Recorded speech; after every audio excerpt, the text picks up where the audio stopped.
Are giant stadiums for college football a thing of the past? It seems more and more that people are wanting to enjoy the game from home. And we kind of had a segment about this, I'd say about 3 weeks ago. And there are a lot of factors here. I'll tell you what we were talking about. I remember now. We were talking about the attendance figures being down relative to what the 5-year rolling average had been. And everyone wanted to attribute one reason. And in reality, there are probably like 30 reasons. Let's make no mistake about it. Part of it is the enhanced in-home experience. Also, I think part of it was we're still 1 or 2 years removed from COVID and people just have not gotten back to whatever normal was for them. Thirdly, financial times may have been tight for them.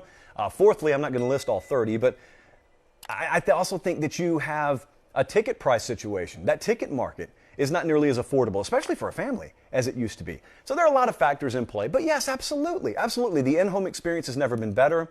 And I also think that stadium to stadium, I'm not going to castigate everyone, but stadium to stadium, I'm a believer that some venues do not do a good enough job of keeping you looped in and keeping you in the game. And by game, I mean the national game on Saturday and letting you know what's happening outside that stadium.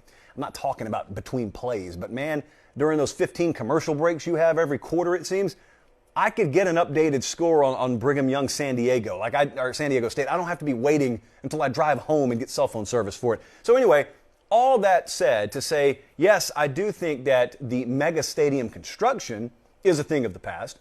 We've seen some restructuring already of venues at places like Tennessee, or you'll see a number of these SEC schools over the next few years, and Big Ten schools, the places where the 100,000 seat mega stadium cathedral type stadiums exist. You'll see them restructure the venues to make them a little more hospitable, maybe widen seats by 6 inches apiece. You put in more luxury areas, and it's just catering to a different fan. But also, there's this other thing that I don't think college venues have taken advantage of in the past, and that is being able to attract other acts.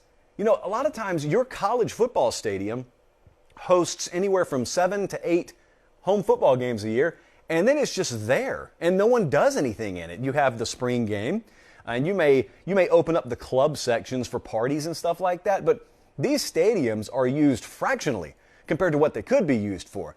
And a lot of times, the major concerts, you know, the Garth Brooks or Kenny Chesney's, those big like summer touring acts, they don't hit up a lot of the college stadiums just because the amenities aren't good enough. I know they've done a few of them. I think Garth Brooks played Notre Dame Stadium recently. I think Aldine and Luke Bryan, I think they've played Sanford Stadium. They're Georgia guys, so, you know, it was kind of a sweetheart deal there. But I think that these college stadiums, with just a little remodeling, could be attractive. Who's to say that one day we couldn't see a WrestleMania in Death Valley?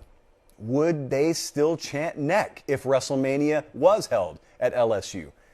I don't know why not. But anyway, so yeah, I definitely think there's a lot of restructuring that will happen. You don't tear down the stadium, but certainly you take capacity from 101K to 93K, and in turn you insert a lot of things there from an amenity standpoint that you didn't always have. Yes, that's absolutely coming, and it's already happening in many places.